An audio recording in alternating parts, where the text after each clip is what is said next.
Hello, friends. Welcome to LeggLife. My name is Adam. My name is Sherry. Sherry Beth, what episode is this? 68. 68. We are approaching our 70th episode. Yeah. Amazing. So what we're talking about today is it's going to be fun because we're going to be looking to the past. Yeah. And what we're talking about are things that induce nostalgia. Yeah. Right? Whether it's sounds or smells or foods or just things that take us back to a specific time, specific place. Yep. I think we all have those things that happen. It's like you hear something, you smell something, it's like, holy crap, I'm a 4-year-old. Yes. Like I know, it takes me right back to, like where I was or when those things were occurring. Completely. And so we kind of sat down and talked about that. Like, what are some of those nostalgia-inducing things? Yep. And it was interesting because a lot of them tended to be like foods, tastes, smells, like Music. that kind of music, that kind of stuff. And so we're just going to kind of go through our lists and let you know what are some of the things in our lives, tell you some of the stories behind them. Sherry Beth, thing that induces nostalgia in you, where do you want to start us? I'm going to start with food. Okay. So those little like gherkin pickles. Little tiny pickles. The little sweet pickles. Yep. Every time I have those, they remind me of my great-grandmother. Okay, why? Because she used to make them. She always had a jar of them in her fridge every time we saw her. And we saw her pretty often. She lived about 15 minutes away from where I grew up. So it was like we saw my great-grandparents often. Yeah. And so she just like always had jars. She made them herself? Like a fridge full of them? No, like just always a jar. But like when the jar would get low, she'd make more. So interesting. Yeah. And it was just, I mean, I don't know, like that. It's just for whatever reason, like she always made, there was always a ton of food. She always made enough food for like 8,000 people. And Yep. like it would just be like the 5 of us visiting. Like it was her entire table was like full. And we were just like, okay. But like every time we saw her, like a table full of food. Did you call her Grandma Gherkin? No, she was Grandma Lulu. Oh, Grandma Gherkin sounds cooler. I like Grandma Gherkin. My first one is actually food as well, and I don't know why this is, other than the fact that maybe like I haven't had it since then. But growing up, I remember whenever I like smell or think of bean with bacon soup. Do you remember like the Campbell's bean with bacon soup specifically? Have you had it before? Probably. It makes me think of my dad because like I just remember that being in my mind. Maybe it wasn't, but in my mind that was my dad's favorite soup. My dad loved bean with bacon soup, and so whenever I think of bean with bacon soup, I always remember just like eating it with my dad. Yeah. And this is gonna be another really weird thing about bean with bacon soup. That for whatever reason, it must have been the beans. I remember the way my teeth felt after eating bean with bacon soup, because they always had this like film kind of, exactly, like this beanie kind of film. Gross. I know over them, but like bean with bacon soup. Whenever I even like see it in the store and I see the label, it's like I'm a kid and I'm thinking of my dad. It's just hilarious. I love that. All right, what do you got next? My next one is also food, Yep. things that I grew up with. So like the national pie of Indiana is sugar cream pie. Probably the state pie. Yeah, state, not national. The national pie. The global pie of Indiana. Yes, the state. Anyway, and like honestly, like I don't know that anybody else has ever heard of it. I think it's just an Indiana thing. The sugar cream pie? Yeah, like you had never heard of No, it until, never. and you were just like, "What is this?" Yeah. And I just grew up with it, and it was at every single like family gathering. It was birthdays and Christmas and reunions and Saturday get-togethers, like everything. Like there was always sugar cream pie. So when you think of sugar cream pie, you just think back to like all of that stuff. Like it's always just about like people, family getting together. Yes. Interesting. Yeah. Can we talk about sugar cream pie for a second? Yeah. So again, Controversial. This is controversial. This is a hot take for me. I don't get it. Like it's like Yeah. I mean, I've signed us up for marital counseling. It's fine. Well, hopefully we'll make it. I know you don't get it. It's like a sugary, custardy. No, but this is my thing. It's not sugary enough. It's kind of like a sugar cookie. It's like you need to bring more to the table, sugar cream pie, All right. than just sugar and cream. Wow. Sorry. But that's your next one. Sugar cream pie? Yep. Okay, I get that. So my next one, also food related. Okay. And also tied to my dad. Bologna sandwich. Theme here. I'm seeing a theme. Bologna sandwiches. And here's the thing. It's not just like my dad in general. So my dad did construction basically my whole life. And growing up, I'd spend a ton of time like on job sites with him, right? And we would pack lunches in his little Coleman cooler. Like I still remember the cooler we'd bring lunches in. And one of the things that we brought the most for lunch were bologna and cheese sandwiches. And so when I'm not hating. You love bologna sandwiches. I love bologna sandwiches. You do love bologna sandwiches. But when I have a bologna sandwich, to this day, I am 9-year-old Adam on a job site covered in like drywall mud and like sheetrock dust, eating a bologna sandwich, sitting on the floor, leaning against the wall with my dad. Yeah. Like, it is the weirdest thing that I can take a bite of a bologna sandwich as a 42-year-old man, and I am instantly transported because I must have eaten...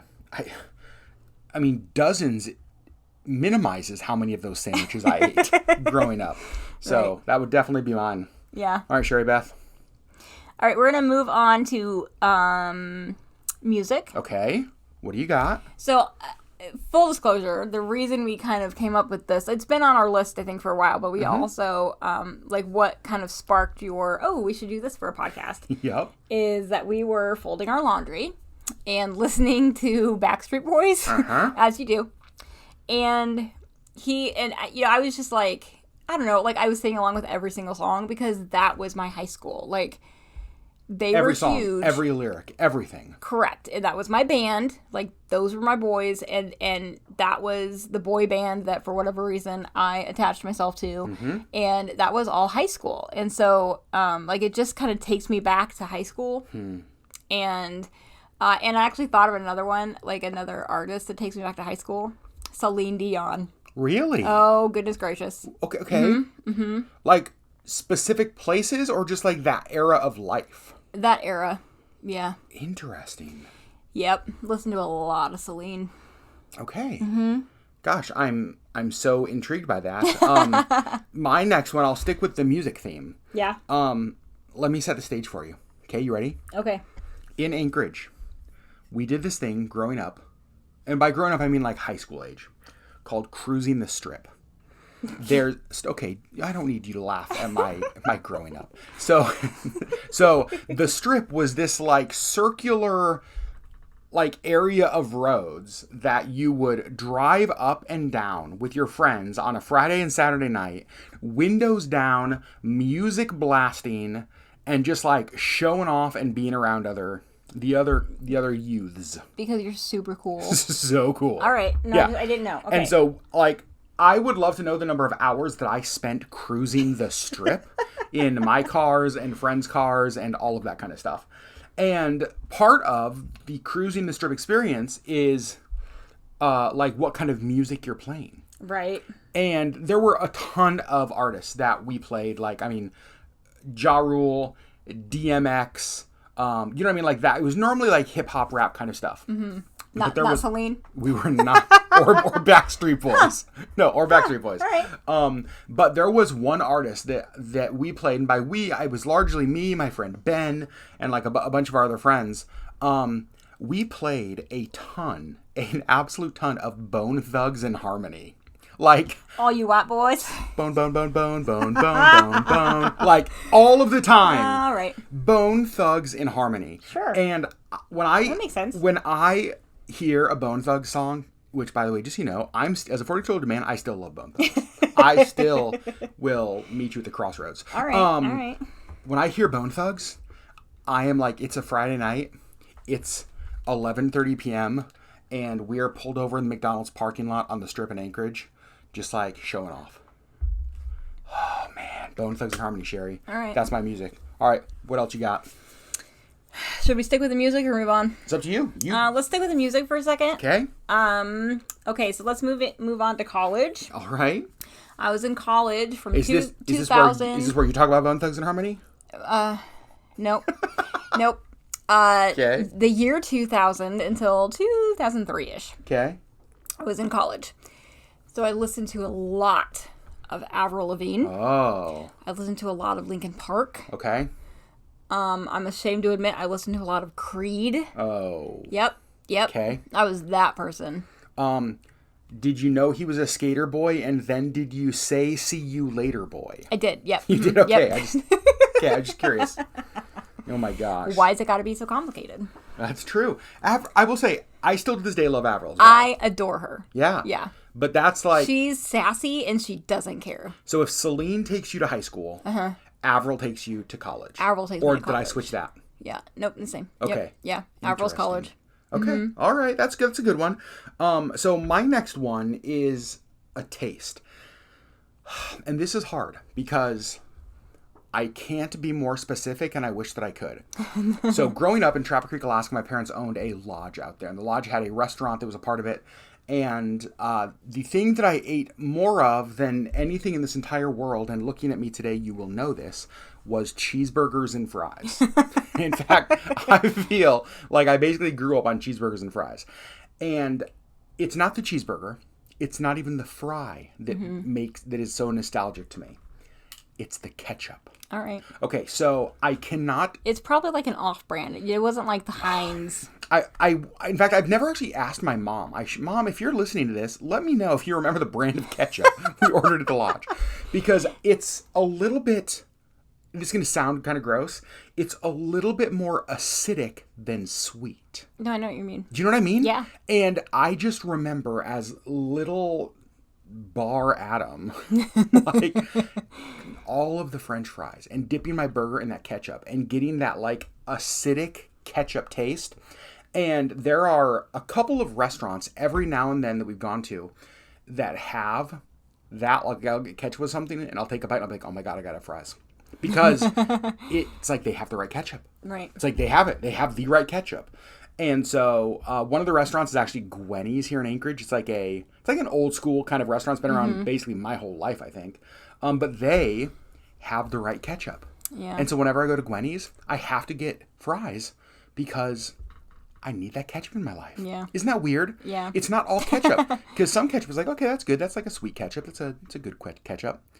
But nope, not this one. When I have the specific one, I am little, like, 5-year-old Adam sitting in a bar by himself, bellied up to the bar, as, 5-year-olds in Trapper Creek do, Sure. eating my fries with my ketchup. Yep. Oh, it's the best. Yep. All right, Sherry Beth, what do we got?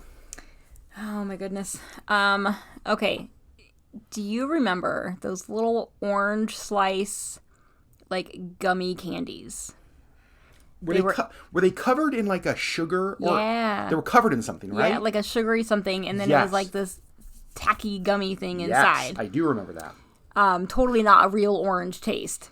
Nope. My grandmother had those, a bowl of them, every single time we went to her house. Oh. And it was in this really beautiful bowl with this really pretty lid, and it was like glass. Yeah. And so we always had to have her get us these candies because we weren't allowed to touch the glass because she didn't want it to break. Are you serious? Yeah. That's hilarious. Until we were older and could like handle taking the lid off. Okay. But I just remember being little, just being like, Grandma, can I have a candy? Oh my God. And it was like the only candy I think that she might have had others, but I don't remember her ever having any other candy besides these little orange slices. Interesting. So Yeah. you so associate them with her. Yes. Is this Grandma Gherkin? Nope, this was her daughter, actually. Oh. Yeah. Gherkin's daughter. So my dad's mom. Okay. Yep. Interesting. Yep. So my grandma had something, and it was interesting as you were talking about that because my grandma, my mom's mom, had a candy that she loved called Almond Roca, and they're actually made in like Tacoma, Washington. And this is gonna sound so dumb. I love the candy, but my favorite part of the entire candy is it's in this little like gold foil wrapper. And I remember like the foil wrapper feeling so fancy. Like in my mind, Almond Roca was what millionaires ate growing up because it wasn't in like the cheap plastic that all of our candy was. Right. It was like, ooh, a foil? What's this gold foil? Is this real gold? What? Like it's like that's what I thought. Like Almond Roca was that for me. I've got a golden ticket. Wow, very nice, Sherry. Yeah. So my next one is a sound. And it is the startup music to the original Mario Brothers. Yeah. I think I've told the story on the podcast or on a vlog. I received my first Nintendo Entertainment System, my first NES, on Christmas morning. And I distinctly remember waking up, coming out. My dad had hooked it up to the TV, and so that it was on the startup screen for Mario.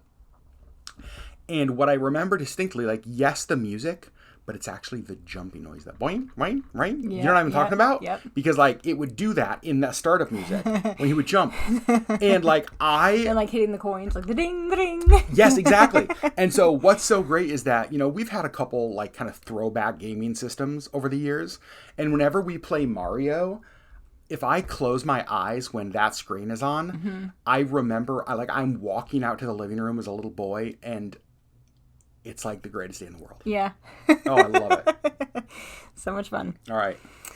I think I only have one thing left on my list. Okay. Oh no, I have two. Okay. I have a scent. Okay. And I can't And just so you know, so we have a list in front of us. I have a whole bunch more in my mind that are on my list. Okay. So just you go as long as you want. Okay. So this scent, and I can't even really describe it, but it's like this cinnamony sugar and popcorn and What? like there's all of these different scents that I can literally smell it right now in my head. But when I smell that, it reminds me of Disneyland. Like walking into Disneyland. And there's like all of those smells from like the candy shop and like the popcorn and the, I don't know, like it's just all of these different smells that just combine and becomes this like spicy cinnamon, I don't know, like it's... So you don't think it's like one specific, you don't think it's like, oh, it's a churro or it's this. You think it's the combination. I think it's the combination of all of these different smells that just remind me of Disneyland. Have you ever smelled anything similar in another location and it's like, oh my God, Disneyland? Oh, I don't know. Maybe. No? Maybe if I catch like one of those kind of individual scents, I'll be like, ooh. But I don't know if like the whole combination, I feel like that's really unique to Disneyland. Sure. Okay. Yeah. Let's stay on the scent thing real quick. So growing up, my mom always had like travel trunks. You know, like the antique like travel trunks, like the trunks. Yep. And when you open them up, just because of like the age of them, right? They're all really old. There's like this kind of musty sort of smell to them. And every now and then we will walk into an antique store and the store has that smell. And it's crazy because it takes me right back to those trunks that my mom had. Yeah. Because it's not like, it doesn't take me back to other antique stores. It doesn't take you just like random old stuff. To me, it is so specific to like those travel trunks. Interesting. Just opening it up, and it's almost like, it's like kind of this musty, old, leathery, papery, clothy. I can't describe it. Yeah. It's the kind of smell that mothballs were invented to combat. I mean, like, that's what I think. Like, somebody smelled that and was like, we should make mothballs. And then they made mothballs. Right. Yeah. So while you were talking about that, I had another, like, taste that came to mind. It's not mothballs, is it? Nope, it's not. Nope. Thank goodness. Weirdly enough, it's French dressing. What? Yep. Like the orange reddish French dressing? Yes. Okay. Okay, so when I was in third grade, we moved to Bern, Indiana. And that's when we lived really close to my great-grandparents, when we lived really close to my grandparents and a bunch of aunts and uncles, and there was a bunch of family right around there. It's where my dad grew up. And so we moved to Bern, and my mom was a waitress at the Palmer House in downtown Bern, Indiana. Love it. And if you can call it a downtown, I don't know. It's really The bustling, thriving downtown of Bern, Indiana? Yeah, correct. Okay. And we actually lived in an apartment above the Palmer House. The Palmer House is just like it's like a restaurant. Typical Midwest restaurant. It kind of reminds me of Gwenny's, honestly. It's sort of like that. Awesome. And they had like a salad bar, and I just remember that being like the best thing ever because it was all you could eat. Okay, you guys, I on the podcast, I just have to audio narrate something that's happening right now. We are in our studio, and Sherry's talking, and our door is closed. but the door starts to move. And then we see like this little paw and this little cat head try to like push the door open because Missy wants to be in here with us. Yeah, sorry, baby. Sorry, Missy girl. We'll be done in a minute. Sorry. French dressing. French dressing. So there was a salad bar at this restaurant. And I'm guessing that it was the kind of thing, I should ask my mom about this, but I think that she got the door open. Good job, Missy. All right. I think that it was the kind of thing that like we either got like a crazy discount because my mom worked there or it was free altogether. I don't know. But I just remember having this amazing salad bar. Okay. And we could fill up our plates. Well, not plates. There were these cute little bowls. Yeah. With salad. And that was actually when my love of peas and all of, like eggs and all that kind of stuff, on like your hard-boiled salads. eggs. Yep, that was there because they had all of that in the salad bar. But French dressing. And I'm sure that we had French dressing before, but for whatever reason, that French dressing like was just above and beyond, and I loved that on my salad. And that whole salad bar, but specifically the French dressing. So you have French dressing nowadays, and it's never quite the same. And it might be like you and your ketchup. Like, yeah, that's what I'm wondering. There's like a specific taste, and I have found it every once in a while, and I never know like where or when or how. But like it's not. I don't know. It when I taste it, I'm like, oh, Palmer House. It sounds exactly like my ketchup. Uh-huh. Very interesting. Yeah. So my next one's going to be a smell, and it's not a good smell. Oh no. It's not a good smell. So I grew up playing sports, and I played baseball, I played football, I played hockey, I played just a bunch of different sports growing up. And this smell is one that I'm curious if any of you out there, when I say it, are instantly transported there. My guess is it's a small minority. It is the smell of a specifically hockey locker room. Cool. Yep, 100% that. But not any hockey Bunch locker of gross, room. sweaty boys. Because to me, it is the hockey locker room at Ben Boeke Arena in Anchorage. Okay. That was the first, for whatever reason, I remember changing like into and out of pads in that locker room, having never smelled anything like that in my entire life. It was like 20 years of hockey sweat in a room that had never seen a Clorox wipe. You know what I mean? And it's such a specific, and what's interesting is that I played so many other sports and no other locker room, no other dugout, no other like team bus that we ever were on had that specific smell. Like the hockey locker room is a unique funk that like is its own. Like that doesn't leave your nostrils. Ooh, gross. Ever. Gross. Ever. All right, anything else, Sherry? Okay, I'm not going to do a smell. I'm going to do a sound bite. All right. Okay, so if you were alive in the 90s and not living under a rock, you have got to know this sound. It's the "You've Got Mail." Yes, 100%. And oh my gosh, like the excitement of that, like, ooh, somebody emailed me. Oh my gosh. I got electronic mail. Yeah. It was the same excitement as when you get a letter in the mail. And so we grew up with an analog childhood and a digital adulthood. Yep. So we kind of had that crossover. And so I remember being so excited when I would get something addressed to me in our mailbox. Mm-hmm. And it was the same excitement when you opened up your email and that "You've got mail." Yeah. And I loved that. And then I loved the movie as well. Along with "You Got Mail," because at the exact same time, one of the things for me, and it's so strange because this feels so hard to describe to the youths today. Do you remember the dial-up modem sound? Yes. Right? Yes. Like what? Like I can't reproduce it, but it is in my head. Well, and like, yeah, describe that. Oh gosh. See, exactly. Oh man. I can't. All right. I do have one last one. Yeah. And it's different than what I had on my list. Okay. So there was a season of my life when I was a paper boy. Don't do that, Sherry. We don't. Justin Zachman also. I know, paper you boy. and Justin. Me and Justin. I know. We are two peas in a pod. Twinning in many ways. Uh-huh. And we would get like the plastic sleeves that newspapers are Yep. delivered in. When obviously at like the distribution center that we had, these sleeves were in packages of like hundreds and thousands, right? Like, I mean, it's not like the one newspaper sleeve that you'd get at home. And there is a very specific plastic smell when you get like 1,000 of those sleeves. And I have smelled it a few times. And so I think it must be like a mass-produced plastics. I feel like I've smelled it in like office supply stores or like Costco's or something. And it's a certain type of plastic that maybe it's like when it gets cut or when it gets burned or whatever it is. But I remember being at the Anchorage Daily News, like distribution center, where I'd pick up all my newspapers and I'd pick up all my like plastic sleeves.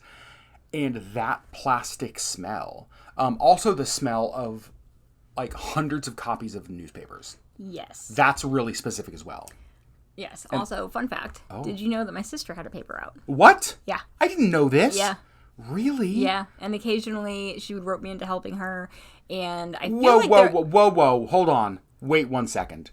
You have teased me so many times throughout our marriage. It wasn't my paper route. And I feel like there were a lot of times that, like, I feel like we were driven and I would just help, like, toss them. Yeah. Or, like, run them up to the door. Oh, I remember. So I had a car. I was driving at the time. And it was always a big pain in the butt. 'Cause I wish I had somebody to go with me. Because you, like, drive to a neighborhood and then you park and you go hit 10 houses. And then you have to, like, run back to the car in January in Alaska. Yeah, we were too young to drive. And so it was, like, one of our parents driving. And then, so basically we just get, like, an armful and, like, run down the street and just throw them. And our parents would drive down and, like, pick us up at the end of the street. I should have had your parents drive me on my really paper route. When you were, like, 23. Yeah, exactly. Oh my gosh. So those are just some of the things. Anything else that you've thought of as we've been talking, or anything else that's kind of jumped out? Oh, no. No? But yes, actually. There is a specific, and I can't, I honestly can't even remember, like, what it is. But when I hear it, I'm just like, it immediately takes me back. And I feel like it's a sound. Okay. And I feel like it's, like, rubber bands on, like, cards. And I feel like for whatever reason my brain wants to equate it with the library, and I feel like, and like the school library, and I feel like there was something, like, I honestly don't know, and I really wish that I could just remember what this is. Because every once in a while there's like a specific sound, and it, like, my brain immediately goes to my school, like my elementary school library. And, like, I don't know, I can't remember if it's, like, flashcards of some kind, or if it's, like, I don't know. But, like, my brain takes me back to my elementary school library. Wow. Yeah. And I really wish that I could remember what it is. But, like, immediately it takes me back. Is it something that was tied to the Dewey Decimal System? No. No, I know that, but I just mostly wanted to say Dewey Decimal System because even just hearing that is also nostalgic inducing for me. Okay. Can you imagine, like, remember we had to do that? Yeah. Like, now we go to the library and it's like, oh, I've already Googled where the book is. I know exactly where it is. You know, it's on floor number 3, aisle 8, shelf 2. But it's like Dewey Decimal days? There was none of that. Nope. Like, pre-computer days, which was all of, like, really most of all of my elementary and most of high school. Yep. And even when computers became a thing when I was in high school. And Wow, you are old. oh, you're older than I me, know, sir. I'm just kidding. But, like, I remember, like, our term papers, we couldn't have, like, we had to have that, I can't even remember the term now, but, like, I don't know, all of our references were yeah, not, like, we had to find them via the Dewey Decimal System and not, like, Google. Spectacular. So Because good. we old. One of the things that I love about all of the things we've been talking about is the randomness with which nostalgia hits you when you're just going through life. Yes. You know, it's like you're minding your business, you're walking through a grocery store, and then, like, you're stopped in your tracks because of something. Right. A smell or a sound or a... Exactly. Yeah. Like, something like that that's just like, oh my gosh, like, I remember this. Like, I'm taken back somewhere. Yeah. Oh, I just love that so much. So, guys, here's what we want to know from you. Over on YouTube, go to YouTube, search LeggLife Podcast. Hit the subscribe button if you have not already. Thank you to those who have. And find this podcast, this nostalgia-inducing items. And then in the comments, here's what we want to hear. What are your nostalgia-inducing things? Yes. Like, what are the things? Is it a song? Is it a smell? Is it a taste? What is that thing that when it happens, you are instantly brought back? Yeah. Is it the film on your teeth with bean with bacon soup? Gross. or is it French dressing in a random Indiana restaurant? Which one? Right. Which one is it? Friends, we love you guys so much. Thanks for listening, and we'll see you next week on the LeggLife Podcast. Bye. Bye.